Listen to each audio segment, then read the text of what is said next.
আসসালামু আলাইকুম প্রিয় দর্শক, আপনারা কেমন আছেন? আশা করি ভালো আছেন।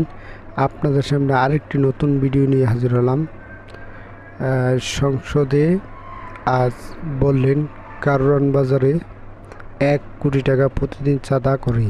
তো স্বরাষ্ট্রমন্ত্রীকে বললেন যে তেল সমস্যা সব জায়গায় হচ্ছে, তো ওনাকে বললেন ব্যাখ্যা দিতে জামায়াতের এক নেতা। তো সবাই ভিডিওটা দেখেন, দেখলে বুঝতে পারবেন। নিউজে একটা পত্রিকা বেরোচ্ছে বা খবর যে কারণ বাজারে ডেইলি 1 কোটি টাকা চাঁদাবাজি হয়।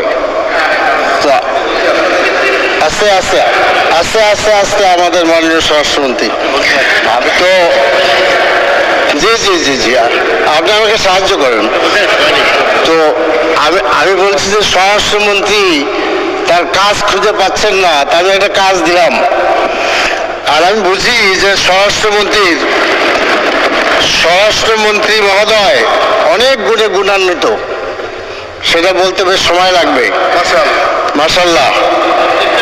তো তিনি আপনি তেলের কথা কন।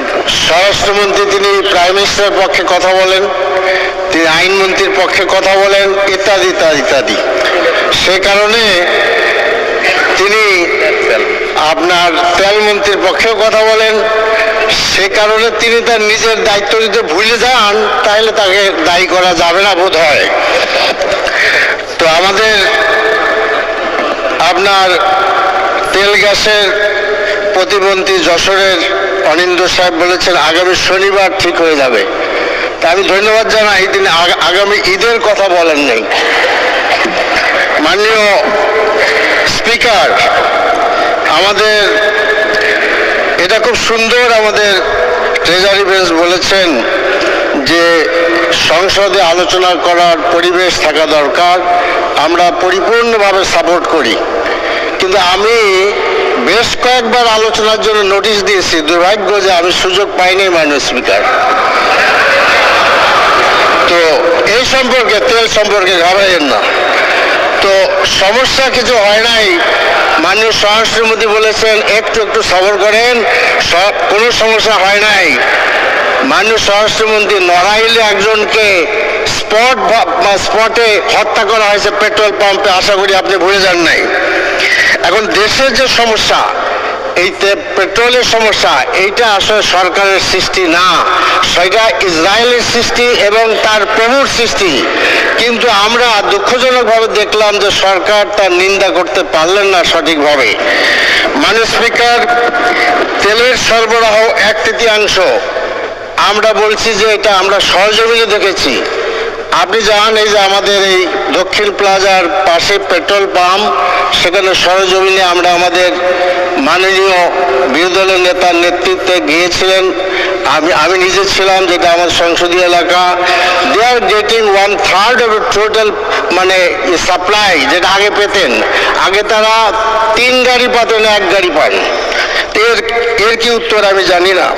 তো কাজেই দীর্ঘ লাইন, সমস্যা নাই, কারণ অনেক কিছুতেই আসলে সরকারি দল সমস্যা মনে করেন না। এটা আমরা গত ঈদেও দেখেছি, আর বলতে চাই না। তো কাজেই আমরা, এটা আসলে রাজনীতি না। দেশে তেলের সরবরাহ মজুদের ব্যাপক ধরনের সমস্যা আছে। আমাদের এক মাননীয় সংসদ সদস্য বলেছেন যে দেশের তেলের চাহিদার 75% এটা কয়েকটি প্রতিষ্ঠান এটা মিটায়, এর মধ্যে 4টা বেসরকারি, 1টা সরকারি। কিন্তু সেই বেসরকারি প্রতিষ্ঠানগুলোকে তেল সরবরাহ করতে নিষেধ করা হয়েছে। তার নাম আমাদের ভাই বলেছেন, মাননীয় সংসদ সদস্য, আমি বলতে চাই না। দেখা যায় এই রহস্য আমি আসলে বুঝতে চাচ্ছি না যে হোয়াট ইজ দিস, এটার কারণটা কি। তেলের লাইনের বিরাট লাইন, অথচ তাদেরকে বলে দেওয়া হলো যে সরবরাহ করা যাবে না। আমাকে সময় দিলে আমি নাম টাম বলতে পারি, চিঠিপত্র দেখাইতে পারি। ঠিক আছে মাননীয় স্পিকার, আজকে আমাদের সরকারি দল বলেছেন যে আলোচনায় বসার জন্য। আমরা আহ্বান করতে চাই যে আমাদেরকে তেল সরবরাহ, মজুদ ইত্যাদি সম্পর্কে আমাদের এক্সেস দেওয়া হোক।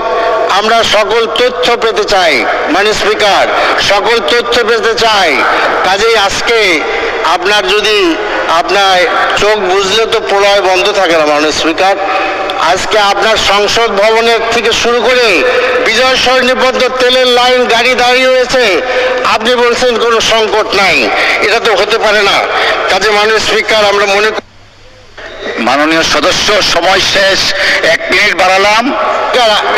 মাননীয় স্পিকার 1 মিনিট না, আপনি আশা করি আমাকে 5 মিনিট দিবেন। আমি 5 সময় হবে না, আমাদের টাইম শেষ, বলে ফেলেন প্লিজ। জি জি 5 মিনিট দেবেন এই Thank you. জন্য যে Thank you. আমাদের সরকারি দল এ ব্যাপারে একমত হয়েছেন। কাজে আমার মনে হয় যে আমরা যে সরকারি দলের কাছ থেকে প্রস্তাব চাচ্ছি আর কি, প্রস্তাব চাচ্ছি, আপনারা প্রস্তাব করেন যে কিছুটা বলা হয়েছে ন্যাশনাল ক্রাইসিস হইলে আমরা কেন একমত হতে পারি না, কেন আমরা সরকারি দল বিরোধী দল এগুলো আলোচনা করি। Let there be a consensus, আমরা আলোচনা করি, সমস্যা নাই বলে সমস্যা এড়িয়ে গেলে তো হবে না। এক পেট্রোল পাম্পে একজন গাড়ি চালক বলছে যে ভাই আপনারা গাড়ি পান কোথায়, তেল পান কোথায়? এখন কি আমি প্রশ্ন করব যে মাননীয় প্রাইম মিনিস্টার কোথায় গাড়ি পান, তেল পান, আমাদের স্বরাষ্ট্রমন্ত্রী কোথায় তেল পান? এটা যদি পাবলিক প্রশ্ন করে উত্তর আমাদের আছে। তো কাজে আমার মনে হয় যে আমাদের তেলের সরবরাহ। ধন্যবাদ মাননীয় সদস্য। মাননীয় সদস্য, আমাদের কিন্তু একটা টাইম রেস্ট্রিকশন আছেন। মাননীয় বিরোধী দলের নেতা বক্তব্য রাখবেন এখন। মাননীয় বিরোধী দলের নেতা বক্তব্য রাখবেন।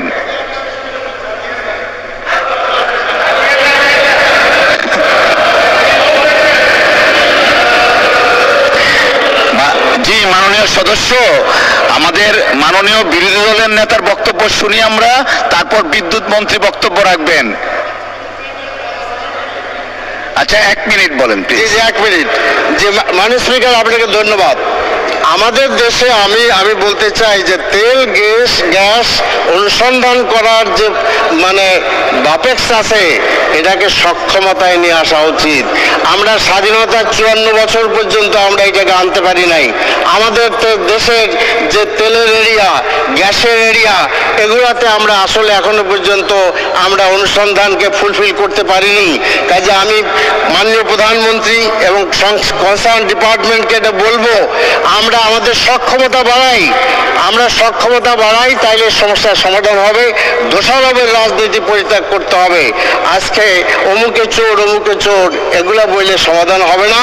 তেলের লাইন দীর্ঘ আছে, একথা প্রতিদিনই পত্রিকা ছাপা হচ্ছে, টেলিভিশনে দেখা হচ্ছে, সত্যকে অস্বীকার করার কোনো সুযোগ নেই। মানুষ যদি ভিডিওটা ভালো লাগে লাইক শেয়ার কমেন্ট করে জানাবেন, আর এরকম নতুন কোনো ভিডিও পেতে চ্যানেলটা সাবস্ক্রাইব করবেন। সবাই ভালো থাকবেন, আল্লাহ হাফেজ।